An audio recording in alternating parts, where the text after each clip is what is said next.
Welcome to the Echoes of Ihsan podcast, where we like to kind of dive deep into Islamic texts and traditions, Yeah.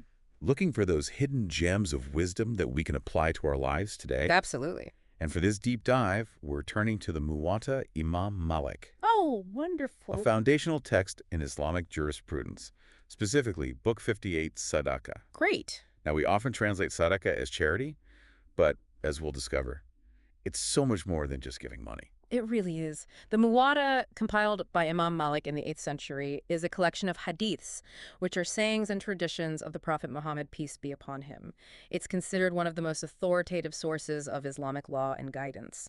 And this particular book, focusing on Sadaqa, offers a wealth of insights into the nature of giving, receiving, and cultivating a spirit of generosity that goes far beyond material wealth. Yeah. It's going to be fascinating to unpack this, especially since I think a lot of us have this idea that Sadaqa is just about giving money when you have extra. But even the very first hadith in this book, 58.1.1, challenges that notion. It talks about the incredible impact of giving from pure earnings, Right. comparing it to a seed that grows into a mountain. It's such a powerful image, isn't it? It suggests that even a small act of giving, when done with sincerity and from honestly earned wealth, can have a ripple effect far beyond what we can imagine. It's like planting a seed of generosity that grows and multiplies, creating a landscape of abundance not just for ourselves, but for others as well. I love that. A landscape of abundance. It really shifts the focus from scarcity to this idea that giving actually generates more, not just materially, but spiritually as well. Exactly. And this abundance isn't just about accumulating wealth. It's about cultivating a mindset of generosity and recognizing that true wealth lies in our connection with Allah and our willingness to share His blessings with others. Speaking of sharing blessings, Hadith 58.1.2 tells the story of Abu Talha, Yes. who owned this incredible date palm orchard called Bayruha. Beautiful. It's his most prized possession. And even the Prophet, peace be upon him, would often visit and enjoy its shade. Yes. And when the verse in the Quran was revealed, you will not attain righteousness until you spend from what you love, Abu Talha immediately went to the Prophet and offered his beloved Bayruha as Sadaqa. He didn't hesitate, he didn't try to bargain, he just gave away what was most precious to him. Wow. That must have been incredibly difficult to give away something so dear to his heart. It really highlights the challenge of letting go of attachments and prioritizing our spiritual growth over material possessions. It does, and it makes you wonder, what are some things that we hold dear in our own lives that we might find challenging to give away? It might not be a physical possession like an orchard, but maybe it's our time, our talents, our comfort, or even our deeply held opinions. What would it look like to give from that place of deep love and sacrifice, seeking only Allah's pleasure? That's a powerful question to ponder. It is. And leads us to the next two hadiths, 58.1.3 and 58.1.4, which talk about the expansiveness of Sadaqa. Yes. And reminding us that it's not about outward appearances or the size of the gift. Right. The Prophet, peace be upon him, said that we should give to a beggar even if he comes on a horse, meaning even if someone appears to have means, we shouldn't judge their need or withhold our generosity. And he also said we shouldn't despise even a small gift like a roasted sheep's trotter. So it's not about making grand gestures or trying to impress anyone. Right. It's about the sincerity of the act itself, recognizing the inherent dignity of both the giver and the receiver. Absolutely. It's about recognizing our shared humanity and extending our compassion to all, regardless of their circumstances. Because even a small act of kindness offered with a pure heart can have a profound impact. This reminds me of the story in 58.1.5 about Aisha, the wife of the Prophet, peace be upon him, who gave away her last loaf of bread to a beggar while she was fasting. Think about that for a moment. She was fasting, meaning she hadn't eaten or drunk anything all day, and she gave away her only food.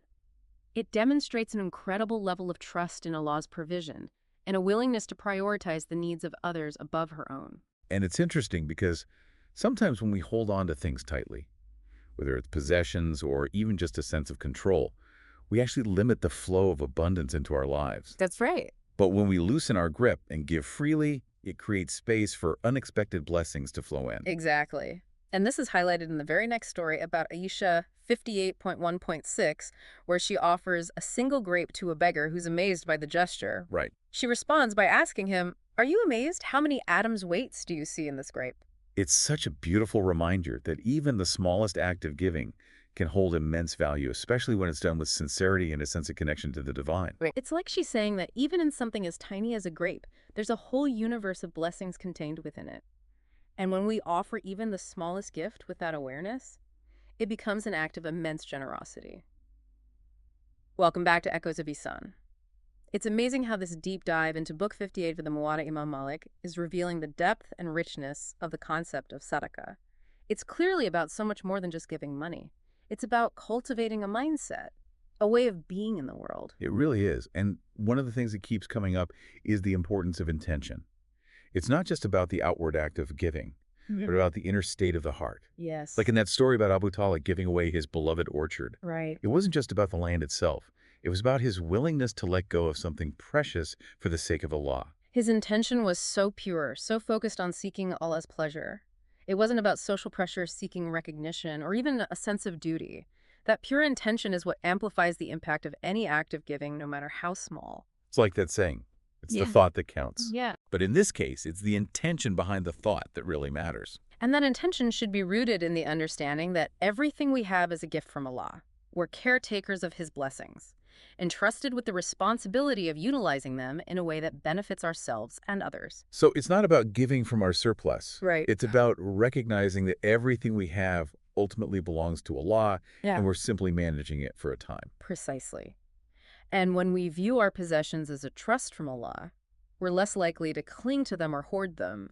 We become more open to sharing, knowing that giving isn't depleting our resources, but rather an act of worship that purifies our wealth.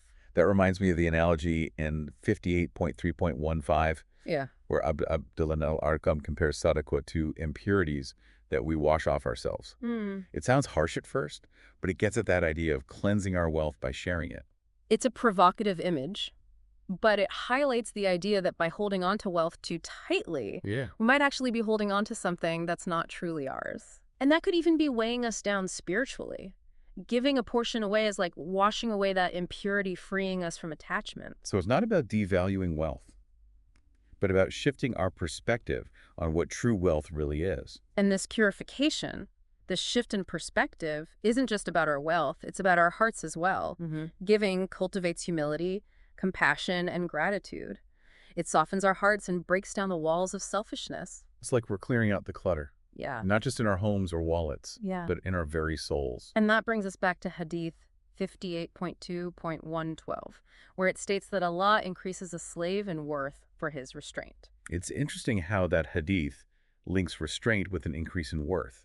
It suggests that true nobility isn't about indulging every whim, but about exercising self-control and prioritizing the needs of others. It's a powerful concept in a world that constantly bombards us with messages to consume, Right. to acquire, to indulge. This hadith invites us to step back from that frenzy and ask ourselves what truly matters. So restraint isn't about deprivation. Right. It's about making conscious choices that align with our values. Exactly. It might mean resisting the urge to buy something we don't need, even if we can afford it, or choosing to donate to a worthy cause instead of spending on a luxury. It's about making choices that contribute to our well-being and the well-being of others. And this principle of restraint goes beyond just material things. Yes. It also applies to our words and actions, like choosing to speak kindly even when provoked, Yeah. or forgiving someone even when they've wronged us. It's about that inner strength, that self-control that leads to a greater sense of inner peace.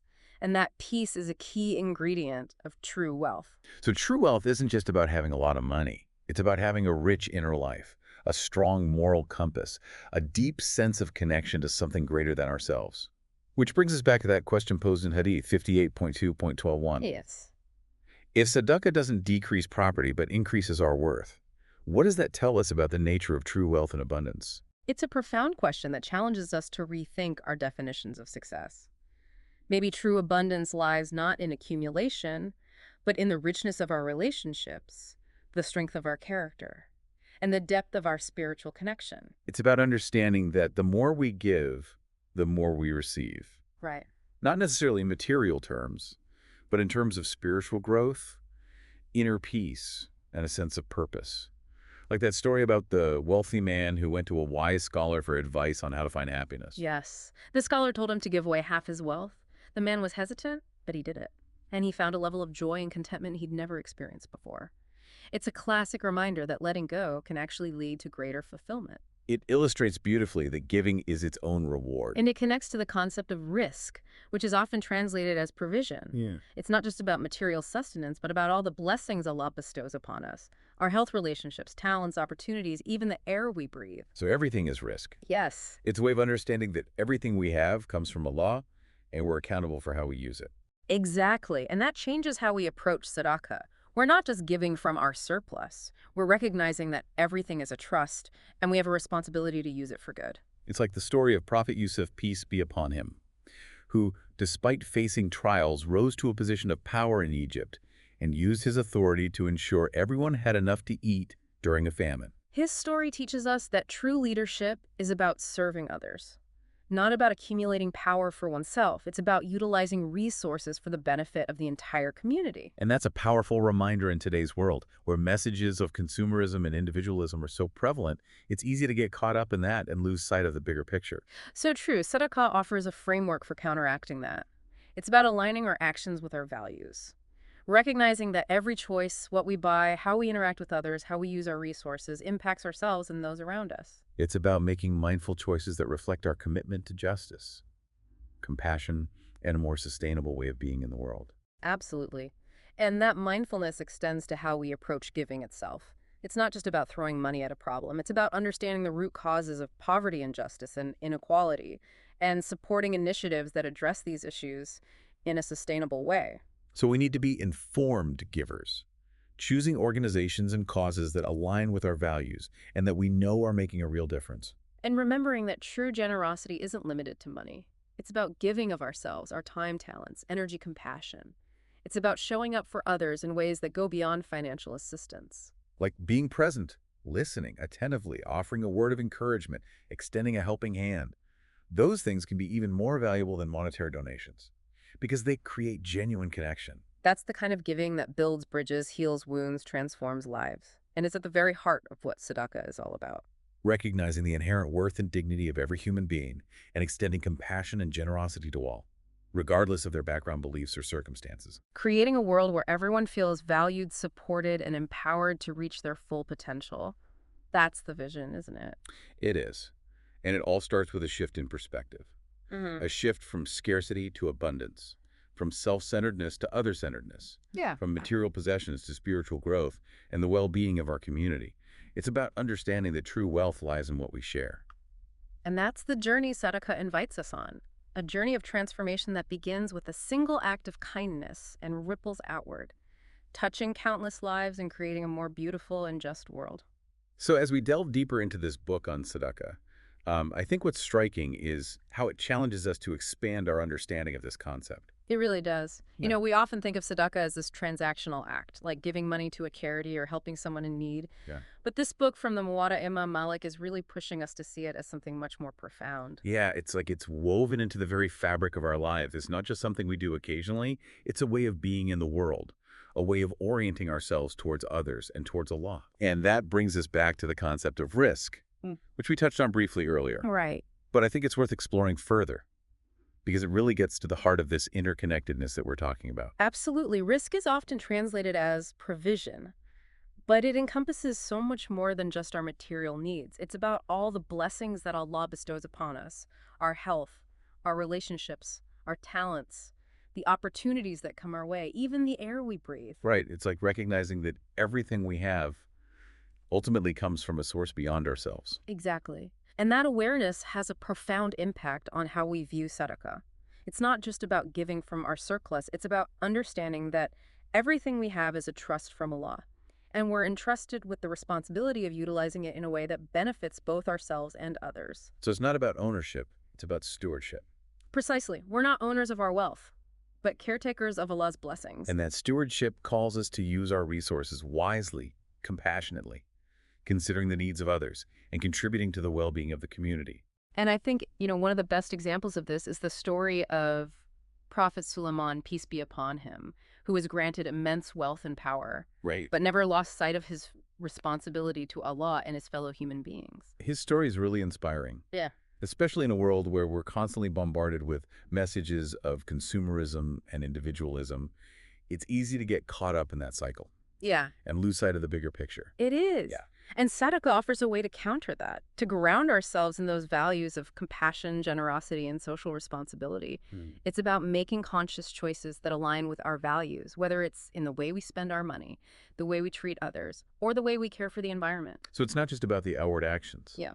but about the inner transformation that happens when we embrace this concept of Sadaqa. Exactly. And, that transformation begins with awareness, with Right. recognizing that everything we have is a gift and that we have a responsibility to use it wisely. And as we conclude this deep dive into Book 58 of the Muwatta Imam Malik, I'm struck by how this concept of Sadaqa challenges us to really examine our lives, to step outside of our comfort zones, and to embrace a more expansive way of being in the world. I think you've summarized it beautifully, and I hope that our listeners will take these insights to heart and find ways to weave the principles of Sadaqa into their own lives, whether it's through their financial contributions, their time, their talents, or simply their kind words and actions. Remember, even the smallest act of generosity can have a ripple effect, creating a wave of positive change in the world. So let's continue to explore these ideas together and strive to create a world where everyone feels valued, supported, and empowered to reach their full potential. Thank you for joining us on this journey into the heart of Sadaqa. Until next time, may peace, blessings, and abundance be upon you.